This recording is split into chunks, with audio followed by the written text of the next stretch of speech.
വിളിച്ചു വേദനിച്ച് സമ്പത്ത് തരാമെന്നല്ല, എന്നെ വിളിച്ചു വേദനിച്ച് വണ്ടി തരാമെന്നല്ല, എന്നെ വിളിച്ചു വേദനിച്ച് ഈ ലോകത്തിലെ ആരെങ്കിലും വെക്കാമെന്നല്ല, എന്നെ വിളിച്ചു വേദനിച്ചത് അവന്റെ മണവാട്ടിയാക്കി തീർക്കുവാനാണ്.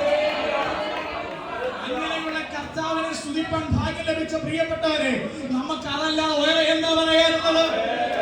നമ്മൾ ഈ ദിവസങ്ങളിലെ പാട്ടുകളും ഈ ദിവസങ്ങളിലെ പ്രസംഗങ്ങളും ഒക്കെ കേൾക്കുമ്പോൾ സത്യം പറഞ്ഞ വിഷമമുണ്ട്. നിങ്ങൾക്ക് കാറില്ലയോ, നിങ്ങൾ കൈവച്ച് പ്രാർത്ഥിക്കുക. നിങ്ങൾക്ക് വീടില്ലയോ, നിങ്ങൾ കൈവച്ച് പ്രാർത്ഥിക്കുക.